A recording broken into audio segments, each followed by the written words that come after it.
الحمد لله نحمده ونستعينه ونستغفره ونعوذ بالله من شرور أنفسنا ومن سيئات أعمالنا من يهده الله فلا مضل له ومن يضلله فلا هادي له ونشهد أن لا إله إلا الله وحده لا شريك له وأشهد أن محمدًا عبده ورسوله أما بعد فإن خير الحديث كتاب الله وخير الهدى هدى محمد وشر الأمور محدثاتها وكل بدعة ضلالة كل ضلالة في النار أعوذ بالله من الشيطان الرجيم بسم الله الرحمن الرحيم يا أيها الذين آمنوا قوا أنفسكم وأهلكم نارا وقودها الناس والحجارة بسم الله الرحمن الرحيم يا بني أقيم الصلاة وأمر بالمعروف وانهى عن المنكر واصبر على ما أصابك إن ذلك من عزم الأمور قال الله تعالى إلى آخر الآية عن عبد الله بن عمر رضي الله قال قال رسول الله صلى الله عليه وسلم ثلاثة لا يدخل الجنة أبدا الديوث الرجلة من نساء ومدمن الخمر إلى آخر الحديث قال رسول الله صلى الله عليه وسلم প্রশংসা একমাত্র আল্লাহ সুবহানাহু ওয়া তাআলার জন্য, যিনি আমাদেরকে তিনার দয়া মায়া অনুগ্রহ ভালোবাসা দিয়ে আমাদেরকে মসজিদে উপস্থিত হওয়ার শ্রবণ এবং বলার তৌফিক দান করেছেন। সেই মহান রব্বুল আলামিনের জন্য শুকরিয়া আদায় করি আলহামদুলিল্লাহ। অতঃপর শান্তি দ্রুত বর্ষিত হোক মুহাম্মদ আহমদ মুস্তাফা সাল্লাল্লাহু আলাইহি ওয়াসাল্লাম। আল্লাহুম্মা সাল্লি আলা আল্লাহুম্মা বারিক আলা। সম্মানিত উপস্থিতি, প্রত্যেক দিনের ন্যায় আজকে জুমার দিন, আজকে মুহররমের প্রথম তারিখ 1 তারিখ, যা আরবি মাসের প্রথম দিন, যাকে বাংলাতে নববর্ষ বলা হয়। পহিলাই নববর্ষ যেরকম মানুষ পান্তা ভাত খায়, পান্তা দিয়ে ইলিশ খায়, তো যারা বাংলাতে পহিলা নববর্ষ পালন করে তেমনইভাবে আজকে আরবি মাসের প্রথম 1 তারিখ, 1 মুহররম, এটাই মূলত নববর্ষ, এটাই মূলত পহিলা নববর্ষ। কেউ যদি নববর্ষ পালন করতে চায় তাহলে সিয়ামের মাধ্যম দিয়ে পালন করতে পারে। তো সম্মানিত উপস্থিতি, আমরা আলোচনা করেছিলাম ধারাবাহিকভাবে আল্লাহ ভরসা, তাকদীরের প্রতি বিশ্বাস। তারপরের জুমায় আল্লাহর শুকরিয়া আদায়কারী, আল্লাহর নিয়ামতের শুকরিয়া আদায় করা। আজকের সংক্ষিপ্ত সময়ে জুমার আলোচনা সন্তানের প্রতি পিতামাতার দায়িত্ব। অনেকে আলোচনা শুনেছেন বা করেছি যে পিতামাতার দায়িত্ব, সন্তানের দায়িত্ব পিতামাতার ওপর। সন্তান দেখে না পিতামাতাকে লালন পালন করেছে, লালন পালন করে সন্তান দেখে না, সন্তান ভাত দেয় না, সন্তানকে এত কষ্ট করে মানুষ করলো, এই করলো সেই করলো, সেই বাচ্চা এখন দেখে না। এই আলোচনা অনেক শুনেছি, কিন্তু আমরা সন্তানের প্রতি পিতামাতার যে দায়িত্ব আছে এইরকম আলোচনা আমরা শুনি না সাধারণত। যেমন সন্তান আপনি লালন পালন জন্ম দিয়ে দিলেন, তো সন্তান যে আপনি জন্ম দিলেন, আপনার কি দায়িত্ব নাই? অবশ্যই আপনার অনেক অনেক দায়িত্ব আছে। সে দায়িত্ব আমরা কেউ পালন করি না, সবাই দায়িত্বের সময় অবহেলা করি। আমরা মনে করি সন্তান জন্ম দিলাম, সন্তান হয়ে গেল, এখান থেকেই মনে হয় শেষ, আর মনে হয় আমাদের দায়িত্ব নাই। বিবাহ করলাম, সন্তান হয়ে গেল, যেভাবে বড় হয় নিজের মন মতন বড় হয়ে গেল, মানুষ হোক অথবা না হোক। তো এটা কি মূলত আপনার দায়িত্ব? এটা কি মূলত আপনাকে এভাবে দায়িত্ব দিয়েছেন আল্লাহ এবং আল্লাহ রাসূল? আপনারও কিছু দায়িত্ব আছে।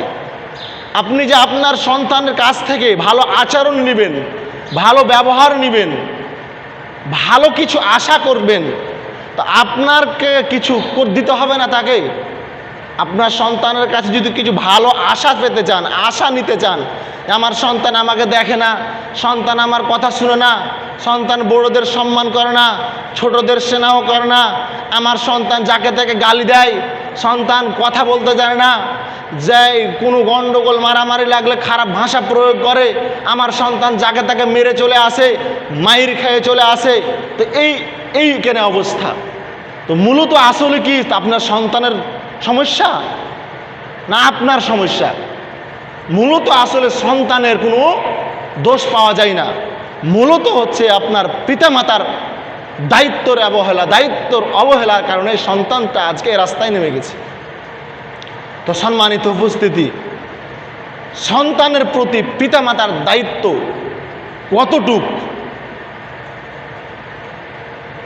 এই ব্যাপারে আজকে আমি আমার সংক্ষিপ্ত সময়ে আলোচনা করব ইনশাআল্লাহুল আজিজ।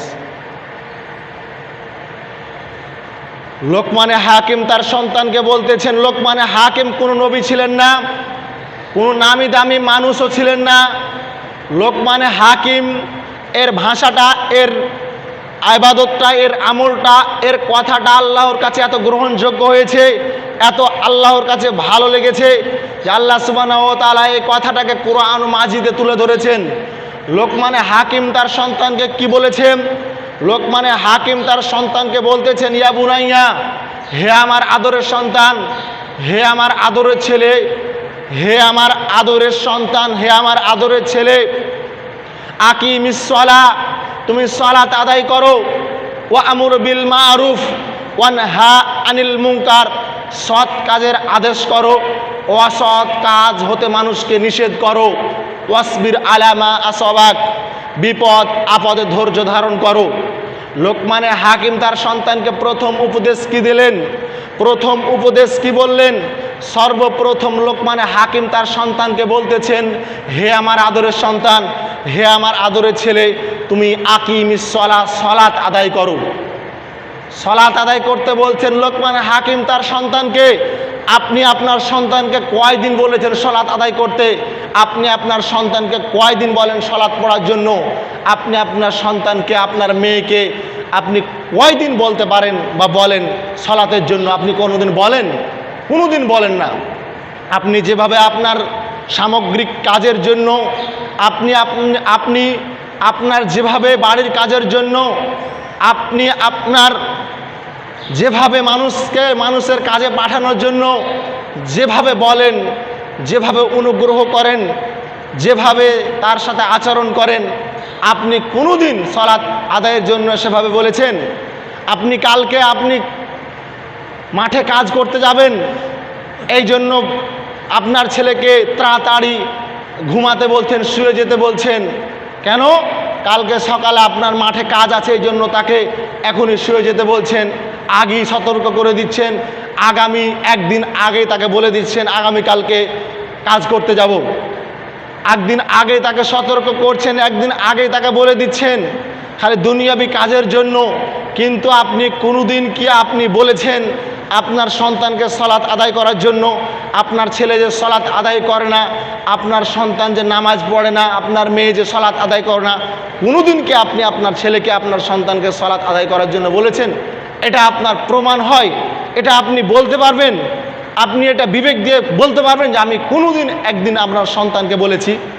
অন্য কোনো কাজ, যে কোনো ব্যাপারে, যে কোনো সমস্যাতে আপনার সন্তানকে, আপনার ছেলেকে ঠিকই বলেন, সালাতে বলেন না। লোকমানে হাকিম 2 নাম্বার বলছেন, ওয়া আমুর বিল মারুফ, হে আমার আদরের সন্তান, সব সময় সৎ কাজের আদেশ করবে, ভালো কাজের আদেশ করবে মানুষকে। যেগুলো সৎ কাজ ভালো কাজ এগুলো আদেশ করবে, ওয়ানহা আনিল মুনকার যেগুলো নিষেধ কাজ এগুলোকে বর্জন করতে বলবে, এগুলো কাজ থেকে মানুষকে বিরত থাকতে বলবে। ওয়াসবির আলা মা আসাবাক এবং এই যে মানুষকে সৎ কাজের আদেশ করবে, অসৎ কাজ হতে নিষেধ করবে, এখানে তোমার বাধা আসতে পারে, এখানে তোমার বিপদ আসতে পারে, এখানে তোমার সমস্যা আসতে পারে, এখানে তোমাকে মানুষ মারতে পারে, এখানে তোমাকে মানুষ জেলে দিতে পারে, এখানে তোমাকে মানুষ প্রহার করতে পারে, এখানে তোমাকে মানুষ অনেক অত্যাচার দিয়ে ফাঁসিয়ে দিতে পারে। এখানে মা সবাক, এখানে অসবির আলা মা সবাক, তুমি ধৈর্য ধারণ করবে। এই কথাটা লোকমানে হাকিম তার সন্তানকে উপদেশ দিচ্ছে, লোকমানে হাকিম তার সন্তানকে বলছে। আপনি এভাবে কয়দিন বলেছেন বলেন তো আপনার সন্তানকে? বলতে পারবেন? শরীরে হাত দিয়ে বলতে পারবেন যে আমি আমার সন্তানকে কমসে কম একদিন বলেছি, হে আমার আদরের সন্তান তুমি সলাত আদায় করো, হে আমার আদরের সন্তান তুমি অসৎ কাজ হতে নিষেধ করো, হে আমার আদরের সন্তান সৎ কাজের আদেশ করো, অসৎ কাজ হতে নিষেধ করো, হে আমার আদরের সন্তান এই যে ভালো কাজগুলো করবে এর জন্য বাধা আসতে পারে, বিপদ আসতে পারে, তুমি ধৈর্য ধারণ করবে। কয়জন আপনি পিতা হয়ে এই দায়িত্ব পালন করেছেন? আপনি বলতে পারবেন? একজনও আপনারা দায়িত্ব পালন করেন না, কেউ দায়িত্ব পালন করে না। দুনিয়াবী ক্ষেত্রে সকলেই দায়িত্বর দিয়ে অনেক আগ্রহী, কিন্তু পরকালের দিকে কেউ দায়িত্ব পালন করে না।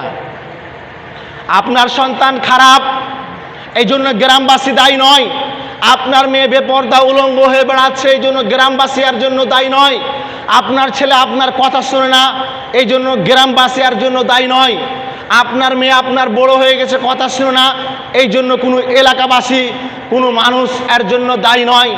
আপনার ছেলে কথা শুনে না, আপনার মেয়ে কথা শুনে না এই জন্য 100-তে 100 পরিপূর্ণভাবে আপনি পিতা, আপনি দায়ী। আপনি পিতা হওয়ার পর আপনার সন্তান কথা শুনবে না মানে আপনি কেমন দায়িত্বশীল, আপনি কেমন পিতা? আপনি তো তাহলে দায়িত্ব পিতাবান একজন ব্যক্তিত্ববান পিতা হতে পারেননি, আপনি তো একজন দায়িত্বশীল পিতা হতে পারেননি, আপনি তো একজন সচেতনবান পিতা হতে পারেননি। আপনার পিতার মধ্যে ব্যক্তিত্বের অভাব আছে, আপনার পিতার মধ্যে গায়রতের অভাব আছে, আপনার পিতার মধ্যে অসচেতনবান পিতা, আপনি সচেতনের অভাব আছে। আপনার ছেলে আপনার কথা শুনবে না মানে, আপনার মেয়ে আপনার কথা শুনবে না মানে এটা হয়? এটা কখনো মেনে নেওয়া যায়? এটা কোনো সময়, এটা কোনো দিন হতে পারে না। ফেসবুকের প্রতিষ্ঠাতা জুকারবার্গ উনি বলতেছে আমি আমার সন্তানকে কখনো 18 বছরের আগে মোবাইল ফোন, অ্যান্ড্রয়েড ফোন হাতে দিই না। যারা এই মোবাইল তৈরি করেছে, যারা ফেসবুক ইউটিউব তৈরি করেছে, যারা ইনস্টাগ্রাম টিকটক তৈরি করেছে তারাই বলতেছে আমরা কখনো আমার সন্তানকে 18 বছরের আগে আমরা আমার সন্তানকে হাতে কখনো মোবাইল দিই না। এ কথা আমি বলি না, এ কথা আমি বলছি না, এ কথা কে বলছে? যিনি মোবাইল তৈরি করেছে, যিনি ফেসবুক তৈরি করেছে, জুকারবার্গ যিনি ফেসবুকের প্রতিষ্ঠাতা, তিনি বলতেছেন আমি আমার সন্তানকে 18 বছরের আগে কখনো অ্যান্ড্রয়েড ফোন হাতে দিইনি। এ কথা তিনি বলতেছেন। আর আপনি আপনার সন্তান 5A+ পেয়েছে এই জন্য আপনি আপনার সন্তানকে একটা touch mobile, Android phone, 3G phone কিনে দিয়েছেন। আপনার সন্তান 8-এ SSC-তে প্লাস পেয়েছে এই জন্য আপনার সন্তান আপনার কাছে একটা মোবাইল ফোন চেয়েছে, আপনি একটা মোবাইল ফোন কিনে দিয়েছেন। আর আপনি বলতেছেন আমার সন্তান আমার কথা শুনে না, আর আপনি আপনার গ্রামের মানুষকে যা বলতেছেন আমার সন্তান 5A+ পেয়েছে, আমার সন্তান 17 বছর বয়স, আমার সন্তানের 12 বছর বয়স, কেবল 8-এ পড়তেছে, আমার সন্তান ইউটিউব চালাতে পারে, আমার সন্তান ফেসবুক চালাতে পারে, আমার সন্তান কন্টেন্ট ক্রিয়েটার বানাতে পারে, আমার সন্তান খুব ভালো বুঝে মোবাইলের ব্যাপারে।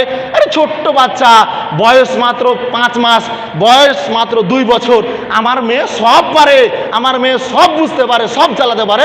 আমি 58 বছর বয়স, আমি চালাতে পারি না, এভাবে আপনি গর্ব করছেন। এ সন্তান কি হবে বলেন তো? আপনার সন্তানের বয়স মাত্র 12 বছর, আপনার সন্তানের বয়স মাত্র 6 বছর, আপনার সন্তান ইউটিউব চালাতে পারছে, টাচ ফোন চালাতে পারছে, ফেসবুক চালাতে পারছে, আর আপনি গ্রামে গর্ব করছেন আমার সন্তান ইউটিউব চালাতে পারে, আমার সন্তান ফেসবুক চালাতে পারে, আমার সন্তান টাচ মোবাইল চালাতে পারছে, আমার বয়স, আমি এত বড় হয়ে গেলাম, আমি বুঝি না, ছেলেটা খুব পারে। এইভাবে আপনি গর্ব করছেন, আপনার সন্তান আপনার কথাতেই, আপনার আচরণে খারাপ হচ্ছে। আপনি একজন অসচেতনবান পিতা, আপনার একজন ব্যক্তিত্ববান পিতা নন। আপনার মধ্যে ব্যক্তিত্বের অভাব আছে, আপনার মধ্যে গায়রতের অভাব আছে, আপনার মধ্যে আত্মমর্যাদার অভাব আছে। আপনার জন্যই আপনার সন্তান আজকে অধপতন, আপনার জন্য আপনার সন্তান আজকে এই জায়গাতে আছে। আপনি একটা জিনিস মনে রাখবেন, আপনি একটা জিনিস লক্ষ্য রাখবেন, আপনি একটা জিনিস মাথায় ভালো করে মাথায় রাখেন, সন্তানকে যতদিন সন্তান বিবেক বুদ্ধিমান না হবে, যতক্ষণ পর্যন্ত আপনার সন্তান ভালোভাবে সব কিছু না বুঝবে, যতক্ষণ পর্যন্ত আপনার সন্তান বিবেক বুদ্ধি ভালোভাবে না আসবে, 18-20 বছর আগে এই 5টা জিনিসের বাইরে আপনার সন্তানকে কিছু দিবেন না। এই 5টা জিনিসের বাইরে আপনার সন্তানকে কিছু দিবেন না যতক্ষণ পর্যন্ত জ্ঞান বুদ্ধি পরিপূর্ণ না আসবে, যতক্ষণ না 20 বছর হবে। 20 বছরের আগে এই 5টার বাইরে আপনার সন্তানকে কিছুই দিবেন না। এক, পণ্য খাবার দিবেন, যতটুকু পরিমাণ খাবার লাগে খাবার দিবেন, আর বাইরে দিবেন না। 2, বস্ত্র পোশাক আশাক দিবেন, যেই পরিমাণ পোশাক আশাক লাগে সেই পরিমাণ পোশাক আশাক দিবেন, বেশি দিবেন না। বিলাসিতা যদি এখনই করে ফেলে ভবিষ্যতে টিকতে পারবে না।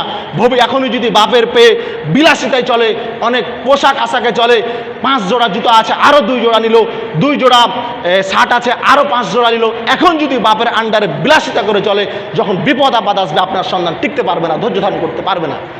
এই জন্য বস্ত্র যেই পরিমাণ পোশাক আশাক লাগে সেই পরিমাণ দিবেন। 3, চিকিৎসা, রোগ বালা মুসিবত হলে আপনি চিকিৎসা করবেন। 4, লেখাপড়া যেই পরিমাণ খরচ লাগবে সেই পরিমাণ খরচ দিবেন। বস্ত্র পোশাক আশাক দিবেন, আর পণ্য খাবার দিবেন। বাসস্থান, আপনার থাকার জায়গা দিবেন আপনার সন্তানকে। এই 5টার বাইরে 20 বছরের আগে যতক্ষণ পর্যন্ত বিবেক বুদ্ধি জ্ঞান বুদ্ধি না আসতেছে, এই 5টার বাইরে আপনার সন্তানকে কিছুই দিবেন না। 1, পণ্য খাবার, 2, বস্ত্র পোশাক, 3, চিকিৎসা, রোগ বিপদ আপদ আসলে আপনি ডাক্তার দেখাবেন। 4, বাসস্থান থাকার জায়গা। 5, শিক্ষা ব্যবস্থা, টাকা পয়সা শিক্ষার জন্য খরচ হয়। 5টার বাইরে 20 বছর আগে আপনার সন্তানকে কখনো কিছু দিবেন না। যদি দিয়ে থাকেন তাহলে আপনি অসচেতনবান পিতা, যদি দিয়ে থাকেন তাহলে আপনি ব্যক্তিত্বহীন পিতা, দিয়ে থাকলে আপনি ব্যক্তিত্ববান পিতা হতে পারলেন না। আপনি পাল্টা বলেন আমার সন্তান আমার কথা শুনে না, কেমনে কথা শুনবে বলেন? আপনি তো এভাবে চলছেন না। সম্মানিত উপস্থিতি, আপনাকে একজন সচেতনবান পিতার গল্প শোনাই, একজন ব্যক্তিত্ববান পিতার গল্প শোনায় আপনাকে, একজন গায়রত আত্মমর্যাদা পিতার গল্প শোনায় আপনাকে, সচেতনবান পিতার আপনাকে একজন গল্প শোনায়। তিনি কত সচেতনবান ছিলেন, ছেলে মেয়েদের শাসনের জন্য কতটা সচেতন ছিলেন দেখেন। আয়েশা রাদিয়াল্লাহু তাআলা আনহা এবং রাসূল সাল্লাল্লাহু আলাইহি সাল্লামের অনেক সাহাবী 4 খলিফা এবং সাহাবীরা, আয়েশা রাদিয়াল্লাহু তাআলা আনহা ছিলেন, সকলেই সফর শেষ করে বাড়ি ফিরছিলেন। বাড়ি ফিরে আসতেছিলেন, এক সময় মরুভূমিতে আয়েশা রাদিয়াল্লাহু তাআলা আনহার গলার হার হারিয়ে গেল।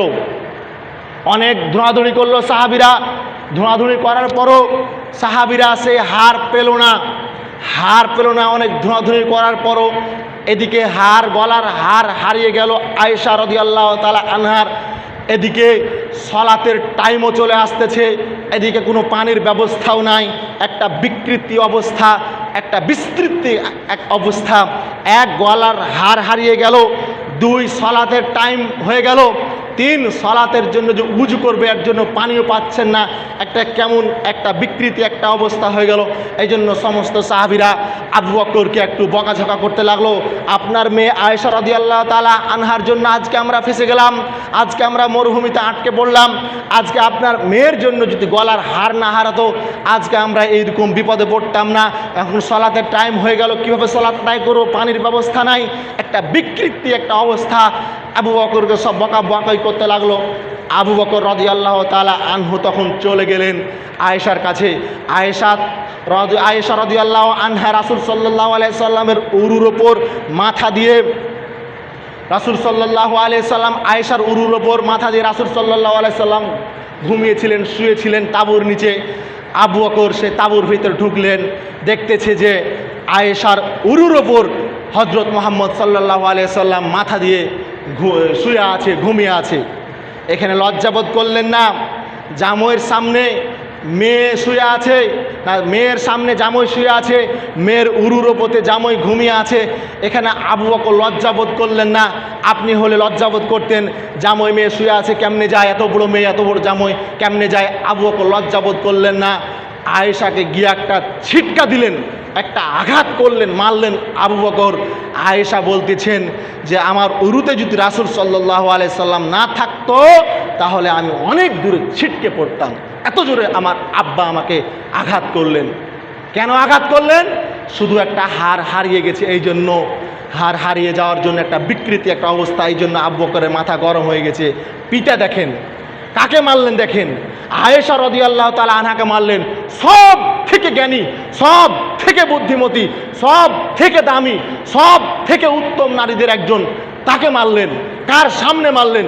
পৃথিবীর সর্বশ্রেষ্ঠ নবী, পৃথিবীর সর্বশ্রেষ্ঠ মানুষ, পৃথিবীর সর্বশ্রেষ্ঠ দামি মানুষ, দামি নবী, তার সামনে তার উরুর ওপর থাকা অবস্থায় মারলেন। সর্বশ্রেষ্ঠ দামি মানুষের একজন মারলেন। দেখেন দেখেন, একে বলে আত্মমর্যাদা, একে বলে পিতা, ব্যক্তিত্ববান একজন পিতা। আপনার মেয়ে যদি এসএসসিতে পড়ে, আপনার মেয়ে যদি ইন্টারে পড়ে, আপনার মেয়ে যদি মাথায় কাপড় না দেয়, তাহলে আপনি নাকি বলতে পারছেন না বড় হয়ে গেছে মেয়ে।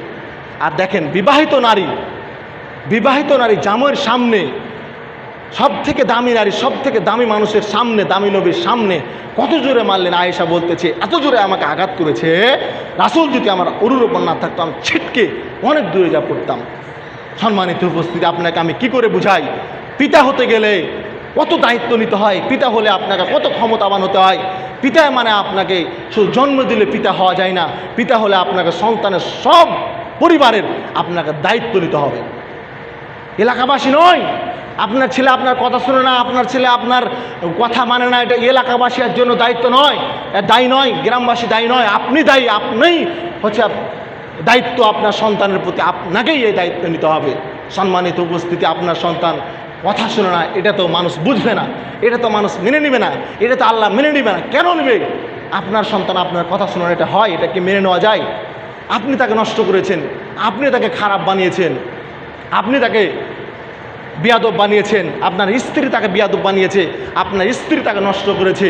আপনার স্ত্রী আপনাকে অনেক দায়িত্ববান হতে হবে। আপনার স্ত্রী আপনাকে খালি শুধু আমার সন্তানকে, দুইটা মেয়ে দুইটা ছেলে, আপনি দোকানে গল্প করছেন, আমার সন্তানের জন্য অনেক কষ্ট করে একটা ফ্ল্যাট বাড়ি করে দিলাম, আমার সন্তান আমার দুইটা মেয়ে বিবাহ দিলাম, খাট পালং মোটরসাইকেল জামাইকে যা লাগে আমি দিয়ে দিলাম, অনেক কষ্ট করে আমার সন্তানগুলোকে আমি ভালো একটা পজিশনে রেখে দিয়েছি, আলহামদুলিল্লাহ। আপনি দোকানে গল্প করছেন, তো এটা কি আপনাকে আল্লাহ আপনাকে বলেছে যে আপনার ছেলেকে আপনি একটা ফ্ল্যাট বাড়ি করে দিয়েছেন, আপনার মেয়েকে আপনি বিবাহ দিয়ে খাট পালং দিয়ে দিয়েছেন, দিয়ে আপনি সাকসেস হয়ে গেছেন, এই দায়িত্ব কি আপনাকে দিয়েছে আল্লাহ? আপনি বলতেছেন এই ফ্ল্যাট বাড়ি করে দিয়েছি, এই ফ্ল্যাট বাড়ি আমি সারাক্ষণ থেকে অলে পানি মেরেছি, পানি মেরে দিয়ে আমি আমার সন্তানের জন্য একটা বাড়ি করে দিয়েছি, আমার আর চিন্তা নাই, আমার বাড়ি হয়ে গেছে, আমার সন্তানের আর টেনশন নাই। তা আসলে কি এটা আপনাকে দায়িত্ব দিয়েছে? এটা তো আপনাকে দায়িত্ব দেয়নি। আপনার সন্তান কই? কোনোদিন তো সলাতে আসেন, আপনি তো কোনোদিন বলেন না। আপনার ছেলে কোনোদিন তো নামাজে আসেন, আপনি তো কোনোদিন বলেন না। আপনার মেয়ে এখন 17 বছর বয়স, আপনার মেয়ে এখনও নামাজ পড়ে না, কোনোদিন তো আপনি বলেননি যে আপনার মেয়ে নামাজ পড়ে না, পড়ে, কোনোদিন বলেছেন? কোনোদিন তো বলেননি। আপনাকে তো বলতে হতো, আপনাকে তো দায়িত্ব নিতে হতো। আপনার স্ত্রী তো দায়িত্বশীল, আপনি তো দায়িত্বশীল, আপনার কাজই তো খালি সন্তানকে মানুষ করা, আপনার স্ত্রীর কাজই তো সন্তানকে মানুষ করা। একটা হাদিস শুনেন, তাহলে আপনি বুঝতে পারবেন আপনার স্ত্রী এবং আপনি কি আসলে সন্তানের প্রতি কতটা দায়িত্বশীল। জাবের রাদিয়াল্লাহু তাআলা আনহু থেকে বর্ণিত, তিনি বলছেন, আমরা একদা যুদ্ধ শেষ করে আমরা মদিনায় ঢুকবো, এ সময় আল্লাহ রাসূল বলছেন, আজ আমরা মদিনায় ঢুকবো না, রাতে আমরা এখানে থাকবো, সকালে মদিনায় ঢুকবো, রাতটা আমরা এখানে পার করে দিব। তো জাবের রাদিয়াল্লাহু তাআলা আনহু বলছেন, হে আল্লাহর রাসূল, আমি নতুন বিবাহ করেছি, আমাকে বাড়ি যেতে অনুমতি দিন। আমি নতুন বিবাহ করেছি, আমাকে বাড়ি যেতে অনুমতি দিন। তো আল্লাহ রাসূল সাল্লাল্লাহু আলাইহি সাল্লাম তাকে জিজ্ঞাসা করলেন, বিক্রন আম সাইয়েবান, তুমি কুমারিকা নারী বিবাহ করেছো না তালাক প্রাপ্ত নারী বিবাহ করেছো? আমি জাবের বললাম, সাইয়েব, আমি তালাক প্রাপ্ত নারী বিবাহ করেছি। তার অন্য জায়গাতে বিবাহ হয়েছিল, তার স্বামী তাকে তালাক দিয়েছে, আমি ওকে বিবাহ করেছি। আল্লাহ রাসূল বললেন, তুমি কেন কুমারী নারী বিবাহ করলে না? তুমি তার সাথে খেলতে, সে তোমার সাথে খেলতো। তুমি কেন কুমারী নারী বিবাহ করলে না? তুমি তার সাথে খেলতে, সে তোমার সাথে খেলতো। তুমি কেন কুমারী নারী বিবাহ করলে না? তুমি তার সাথে খেলতো, তুমি তার সাথে খেলতে, সে তোমার সাথে খেলতো। তুমি কুমারী নারী বিবাহ করতে। তো জাবের, এখান থেকে রাসূলের কথা শেষ। এখন জাবের যে কথাটা বলছেন, এ কথাটা আপনাকে শুনতে হবে। জাবের কি বলতেছে? জাবের রাদিয়াল্লাহু তাআলা আনহু বলছেন, হে আল্লাহ রাসূল, আমার বাবা উহুদের যুদ্ধে 6 জন মেয়েকে রেখে মারা গিয়েছিলেন। আমার বাবা উহুদের যুদ্ধে 6 জন মেয়েকে রেখে শহীদ হয়েছিলেন। তো আমার 6 জন বোন আছে। তো আমার 6 জন বোন আছে, আমার বোনদের সমবয়সীর মেয়েকে আমি বিবাহ করতে চাই না 4টি কারণে। আমার বাবা উহুদের যুদ্ধে 6 জন মেয়েকে রেখে শহীদ হয়েছেন। তো আমি আমার বোনদের বয়সের মেয়েকে 4টি কারণে বিবাহ করতে চাই না। 1, শিষ্টাচার। আমি চাই আমার স্ত্রী আমার বোনদেরকে শিষ্টাচার শিখিয়ে দিবে। কেন? আমার মা, আমার বাবা নাই। আমি চাই আমার স্ত্রী আমার বোনদেরকে শিষ্টাচার শিখিয়ে দিবে। শিষ্টাচার মানে হাতে গ্লাসে পানি খাচ্ছে, বাম হাতে পানি খাচ্ছে। আব্বু বাম হাতে পানি খেতে হয় না, ডান হাতে পানি খাও। আব্বু বিসমিল্লাহ বলো। আব্বু বিসমিল্লাহ বলতে হয়, পানি খাওয়ার পূর্বে বিসমিল্লাহ বলতে হয়। আব্বু বাথরুমে প্রবেশ করার দোয়া আছে, বের হওয়ার দোয়া আছে। আব্বু মসজিদে প্রবেশের দোয়া আছে, মসজিদ থেকে বের হওয়ার দোয়া আছে। শিষ্টাচার শিখিয়ে দিতে পারে, এই জন্য আমি বিবাহ করিনি। আব্বু মোবাইলে টাটা বলতে হয় না, হ্যালো বলতে হয় না, সালাম দিতে হয়। টাটা দিতে হয় না, সালাম দিয়ে বিদায় দিতে হয়।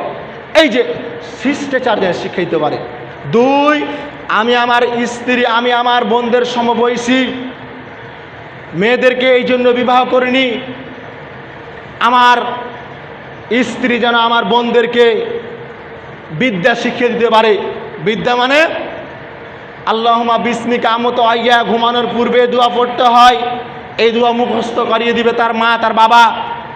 ঘুম থেকে উঠার সময় আলহামদুলিল্লাহিল্লাযী আহয়ানা বা'দা মা আমাতানা ওয়া ইলাইহিন নুশুর বলতে হয়। এই দোয়া শিক্ষা দিবে তার বাবা এবং তার মা। শেষে পানি খাওয়ার শেষে আলহামদুলিল্লাহ বলতে হয়। এই দোয়া শিখিয়ে দিবে তার মা এবং তার বাবা। কোরআন আলিফ বা তা সা, কোরআন শিক্ষা দিতে হবে। এই কোরআন শিক্ষা দিবে সর্বপ্রথম তার বাবা এবং তার মা। আলিফ বা তা সা শিখিয়ে দিবে তার মা এবং তার বাবা। এই যে বিদ্যা শিখিয়ে দিতে পারে, এই জন্য আমি আমার বোনদের সমবয়সী মেয়েকে বিবাহ করিনি। 3, আমি আমার বোনদের সমবয়সীর মেয়েকে এই জন্য বিবাহ করিনি, আমি চাই আমার স্ত্রী যেন আমার বোনদেরকে শিষ্টাচার, বিদ্যা এবং শিখিয়ে দিতে পারে। আপনার আচরণ, আপনার পাহারাদার। আমি চাই আমার স্ত্রী যেন আমার বোনদের প্রতি পাহারাদার হতে পারে। পাহারাদার মানে আপনার ছেলে, আপনার মেয়ে প্রত্যেক দিন স্কুল কলেজ থেকে ধরেন বাড়ি আসে 1টার সময়, আজকে বাড়ি এসেছে 2টার সময়। আপনার বাপ, আপনি এবং আপনার স্ত্রী, ছেলের মা এবং ছেলের বাবা তার কাছে কৈফিয়ত চাইবে, প্রতিদিন 1টার সময় আসো, আজকে 2টা কেন বাজলো, এই 1 ঘন্টা কোথায় কি করেছো, কোথায় কাটালে, আমাকে কৈফিয়ত দাও, আমাকে বলো। এর নাম হচ্ছে পাহারাদার, এর নাম হচ্ছে মাতা, এর নাম হচ্ছে পিতা। পাহারাদার, মাকে পাহারাদার বলেছেন, মাতাকে আল্লাহ রাসূল পাহারাদার বলেছেন। মানে মেয়ে মানে আপনার প্রতিদিন জোহরের সময় আসে, 1টার সময় আসে, আজকে মাগরিবের সময় আসতেছে। এই মেয়েকে আপনি বলতেছেন না এত 4 ঘন্টা 5 ঘন্টা কোথায় কাটালো, কোথায় সময় ব্যয় করলো, আপনি আপনার মেয়েকে বলতেছেন না। মানে এই মেয়ের মা আছে, এই মেয়ের বাবা আছে, কথা ভুল, এ কথা ঠিক নয়। এই মেয়ের মা মারা গেছে, এই মেয়ের বাবা মারা গেছে, এই মেয়ের মা বেঁচে নাই দুনিয়াতে, এই মেয়ের বাবা দুনিয়াতে বেঁচে নাই। দুনিয়াতে যদি সত্যি সত্যি বেঁচে থাকতো এই মেয়ের বাবা, দুনিয়াতে যদি সত্যি এই মেয়ের বাবা মা বেঁচে থাকতো, তাহলে এই জোহরের সময় প্রত্যেক দিন আসে, আজকে মাগরিবের সময় এলো, এই 5 ঘন্টা কোথায় কাটালো, কোথায় সময় ব্যয় করলো, তাকে কৈফিয়ত দিয়ে তাকে বাড়িতে প্রবেশ করাতে হতো। এইরকম কড়া এবং শক্ত পাহারাদার থাকতো। এটা হলো পাহারাদার। কেউ বলেন, কেউ আছে আপনার সন্তান যে রাত 12টা 1টার সময় প্রবেশ করে? কোনোদিন বলেছেন আপনার সন্তান কোথায় গেল? আপনার এত যুবতী মেয়ে, আপনার মেয়ের বয়স 18-20 বছর মেয়ে, আপনার মেয়েটা কোথায় থেকে যাচ্ছে রাতে?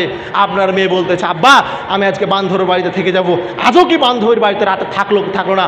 আপনি কি কোনোদিন যাচাই বাছাই করে দেখেছেন? আপনি কেমনে আপনি বলতেছেন আমি পিতা? লজ্জা থাকা দরকার। লজ্জা নাই আপনার এত বড় মেয়ে, আপনার যুবতী মেয়ে, 18 বছরের মেয়ে, 20 বছরের মেয়ে, আপনার মেয়ে বলতেছেন আমি বান্ধবীর বাড়িতে থেকে গেলাম, আর আপনি ওভাবে থেকে গেলেন, আপনি যাচাই বাছাই করলেন না। আপনি একজন সচেতন পিতা নয়, আপনি একজন ব্যক্তিত্ববান পিতা নয়। আপনি পিতা স্বীকার করতে আপনাকে লজ্জা লাগে না? আপনাকে বাবা স্বীকার করতে লজ্জা লাগে না? আপনাকে মা স্বীকার করতে লজ্জা লাগে না? আপনি আপনার 18 বছর বা 20 বছরের মেয়ে মাথায় কাপড় না দিয়ে রাস্তায় বসে থাকছে, আপনার স্ত্রী 60 বছর বয়স, আপনার স্ত্রী 50 বছর বয়স, আপনার স্ত্রীর মাথায় কাপড় না দিয়ে রাস্তায় চলছে, আপনার মেয়ে রাস্তায় চলছে, আর আপনি কিছুই বলতে পারছেন না। আপনার তো লজ্জা থাকা দরকার ছিল, আপনার তো ইতস্তবোধ থাকা দরকার ছিল, আপনার তো বোধোদয় থাকা দরকার ছিল। আপনি এত লজ্জাহীন কেন হলেন? আপনি এত কেন খারাপ হলেন? আপনার মাথায় কি বুদ্ধি নাই? আপনার মাথায় কি মগজ নাই? আপনার মাথায় কি সব গোবর ভরা আছে নাকি? আপনি বুঝতেছেন না? আপনার মেয়ে এত বড় মেয়ে, আপনার মেয়ে বুকে উন্না দেয় না, মাথায় কাপড় দেয় না, কোনোদিন তো বলেন না ছি নাউজুবিল্লাহ। ভালো খারাপ লাগে না? আমাদের স্ত্রী যদি কারো শরীরে, কারো পুরুষের একটু টাচ লেগে যায়, আমাদের মাথা ঠিক থাকে না, আমাদের মাথা এমনিতে গরম হয়ে যায়। আমার স্ত্রী, আমার মায়ের, আমার সন্তানদের যদি একটু টাচ লেগে যায়, পুরুষের শরীরে টাচ লেগে যায়, মাথা এমনিতে গরম হয়ে যায়, এমনিতে মাথা নষ্ট হয়ে যায়। আপনার স্ত্রীকে তো আপনার স্ত্রী প্যাট দেখা যায়, আপনার স্ত্রী বুক দেখা যায়, আপনার স্ত্রীর মাথার চুল দেখা যায়, আপনার স্ত্রীকে হাজারো মানুষ রাস্তায় ধাক্কা মারছে, আপনার তো একটুকু খারাপ লাগে না? আপনার কাছে একটু ইতস্তবোধ লাগে না? একটুকু হায়া, একটুকু লজ্জা লাগে না?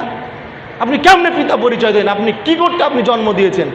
একটা কথা মনে রাখেন, পাগলিও বাচ্চা জন্ম দিতে পারে, কিন্তু পাগলি শাসন করতে পারে না। পাগলি বলতে পারে না যে আম্মু মাথায় কাপড়টা দাও, আব্বু নামাজে যাও, আব্বু এটা খারাপ কাজ করিও না। এটা পাগলি বলতে পারে না, কিন্তু জন্ম দেন, বিবাহ দেন, জন্ম হয়ে যাও। আছে গ্রামে পাগলা আছে, পাগলার বিবাহ দেন, একটা স্ত্রী দেন, বাচ্চা জন্ম দিতে পারবে, কোনো সমস্যা নাই, জন্ম সেও পারবে।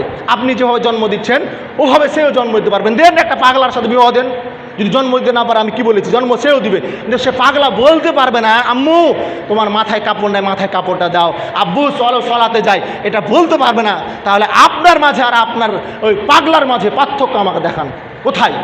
কোথায় পার্থক্য? কোনো পার্থক্য নাই। আপনাকে বলতে হতো আম্মু মাথায় কাপড় দাও, এই মেয়ে মাথায় কাপড় দাও, তোমার বয়স 18 হয়ে যাচ্ছে, তুমি কেন মাথায় কাপড় দিচ্ছ না? তোমার মাথায় কাপড় দেওয়া উচিত ছিল।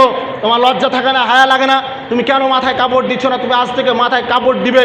মাথায় যদি কাপড় না দাও, এই বাড়ির তোমার ভাত বন্ধ। এই ছেলে, আজ থেকে যদি সলাৎ আদায় না করো, তোমার 18 বছর 20 বছর বয়স, এই আজ থেকে যদি সলাৎ আদায় না করো, আজ থেকে বাড়ির ভাত বন্ধ। তুমি কোথায় ভাত খাবে? কোথায় থাকবে থাকার জায়গা, পণ্য, খাবার, বাসস্থান, চিকিৎসা ও টাকা পয়সা যত যা লাগে সব কিছু বন্ধ করে দেবো। দেখি আপনার কথা, সন্তান কথা শুনে কি শুনে? এবার খাবার বন্ধ করে দেবো, চিকিৎসা বন্ধ করে দেবো, বস্ত্র পোশাক আশাক বন্ধ করে দেবো, লেখাপড়া খরচ বন্ধ করে দেবো, সব টোটালে বন্ধ করে দেবো। এখন কথা শুনবে না মানে? আর আপনি পিতা বলছেন আমার সন্তান আমার কথা শুনে না। আপনি বললে ডায়লগ দিলে হয়ে গেল? আপনি ডায়লগ দিলে আমি মেনে নেব? এটা হয়? এটা মেনে নেওয়া যায়? কখনো এটা মেনে নেওয়া যাবে না। আপনি পিতার মধ্যে আপনার ব্যক্তিত্বের অভাব আছে, আপনি পিতা হতে পারেননি। আপনার কে বাবা হতে বলেছে? আপনি কেন পিতা হয়েছেন? আপনার লজ্জা থাকলে আপনি তো একটু পরিবর্তন হবেন, একটু তো পাল্টা দিবেন। আপনার ভিতরে তো লজ্জা নাই।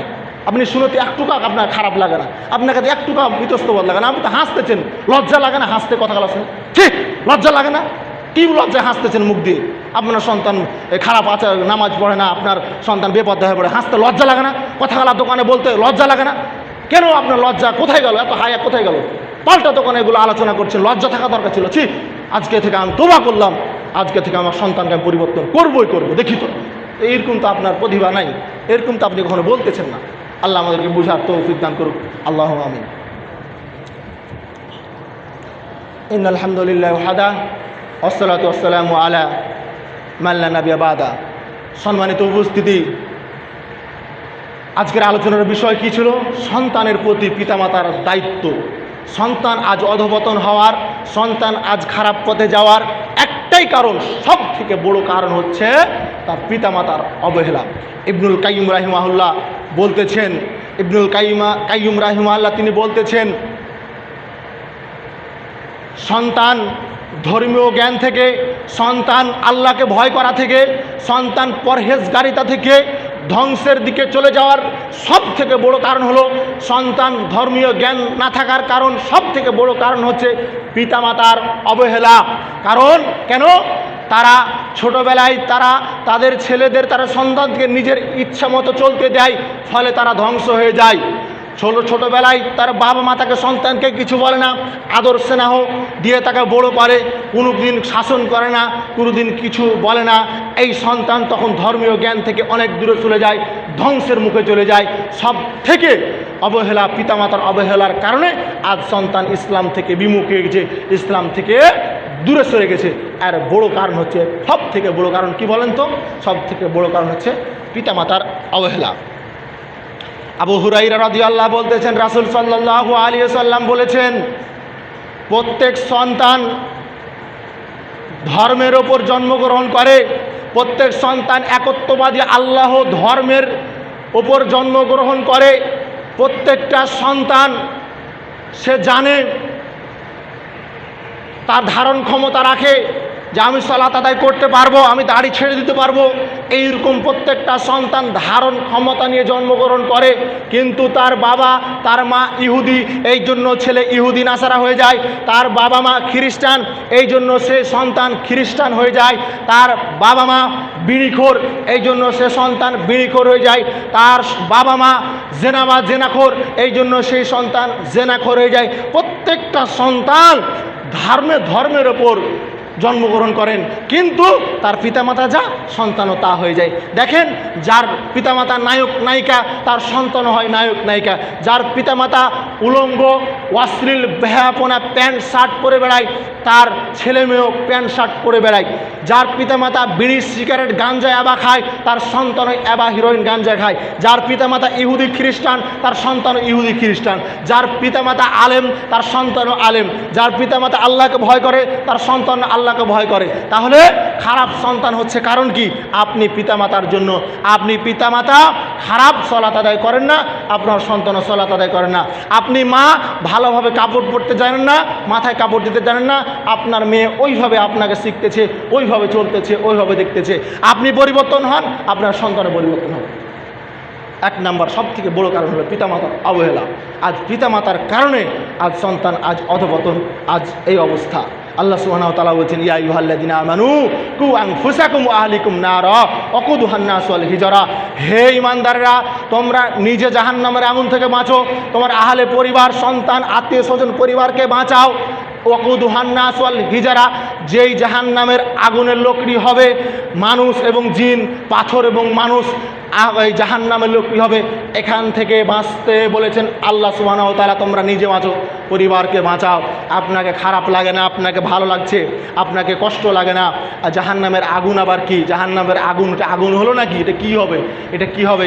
আপনার শরীরে, আপনার পায়ে, আপনার হাতে 1 সেকেন্ড যদি একটা গ্যাস লাইট জেলে রাখতে পারতাম, তাহলে আপনি বুঝতে পারতেন জাহান্নামের আগুন কাকে বলে। আপনি বুঝতে পারবেন না। আপনি কি কোনোদিন দেখেছেন? 1 মিনিট দেখিয়েন তো, বাড়ি গিয়ে পরীক্ষা করিয়েন তো। বেশি সামান্য 30 সেকেন্ড বাড়ি যাবেন, গ্যাস লাইটটা জ্বালবেন, সালার কাঠিটা মারবেন, 30 সেকেন্ড আপনার হাতে আপনি ধরে রাখবেন। দেখি আপনি কত বড় লজ্জা হন, মানে লজ্জা করেন না আপনি পিতা? আপনি কত বড় মর্যাদাবান, কত বড় ক্ষমতাবান, খালি বাহাদুরি দেখিয়ে বেড়াচ্ছেন। দেখি, দেখেন তো 30 সেকেন্ড পাচ্ছেন নাকি? পারবেন না। তা আপনি বাঁচবেন নয় জাহান্নামের আগুন থেকে। কই, আজকে যদি আমি বাড়িটা জ্বালিয়ে দিই, আপনার বাড়িতে যদি আগুন লাগিয়ে দিই, আপনি তাড়াতাড়ি আপনিও পালাবেন, আপনার সন্তানকে পালাতে বলবেন। কেন? এই যে বাড়ি, আপনার সন্তান পুড়ে যাবে, আদরের সন্তান, ইয়া বুনাইয়া, আদরের সন্তান, হে আমার আদরের সন্তান, পালাও পালাও, বাড়িতে আগুন লেগে গেছে, পুড়ে যাবে। আপনি জীবন দিয়ে হলেও ঝাঁপ দিয়ে হলেও আপনি সে আগুন থেকে আপনার সন্তানকে বাঁচাবেন। কিন্তু জাহান্নামের আগুন থেকে কয়দিন বাঁচাচ্ছে? ঘুম পাচ্ছে বাবা, আপনার ছেলে ঘুম পাচ্ছে, খুব আদরের ঘুম, ফজরের সময় আপনি উঠে আসতেছেন, কিন্তু আপনার আদরের সন্তান, খুব মায়ার সন্তান, দয়ার সন্তান, আপনার সন্তানকে উঠাতে নাকি কষ্ট লাগতেছে, খারাপ লাগতেছে। কিভাবে উঠাই?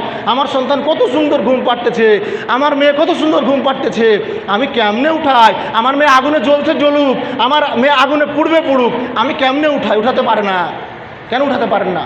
আপনার মেয়ে যে আগুনে পুড়বে, আল্লাহর আগুনে পুড়বে, আপনি কেন উঠাচ্ছেন না? আপনি নিজে শুধু সলাতে আসতে হবে, আপনার সন্তানকে আপনাকে বলতে হবে না? উনি তো বলেছেন? বলেননি। আপনাকে আমি কি করে বুঝাই, আর কেমনে বুঝাই, কেমনে লজ্জা দিই, আর কেমনে বলি আমার বুঝে আসে না। আপনি না পরিবর্তন হলে আমার কিছু করার নেই। আপনি কেন বুঝছেন না বা কেন পরিবর্তন হচ্ছেন না? আল্লাহ আমাদেরকে বুঝার তৌফিক দান করুক। আল্লাহুম্মা আমিন। হে সম্মানিত উপস্থিতি, আপনি একটু বুঝেন, দয়া করেন, ভাবেন, বিবেক দিয়ে একটু বুদ্ধি করেন। দুনিয়া ক্ষণিকের কিছুই না, আজ আছেন কাল নাই।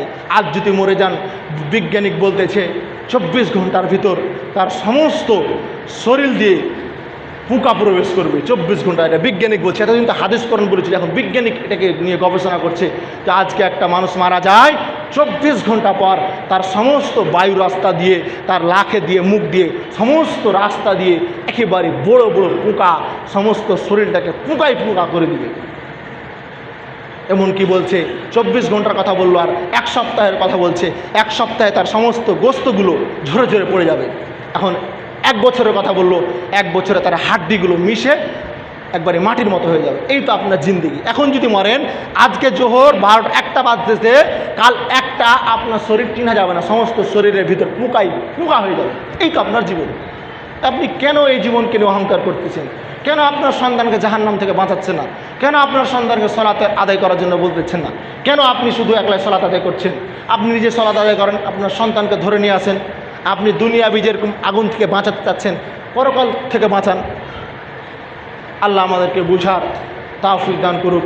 আল্লাহুম্মা আমিন। হে আল্লাহ, আমাদেরকে বুঝার মানার তৌফিক দান করো। আল্লাহুম্মা আমিন।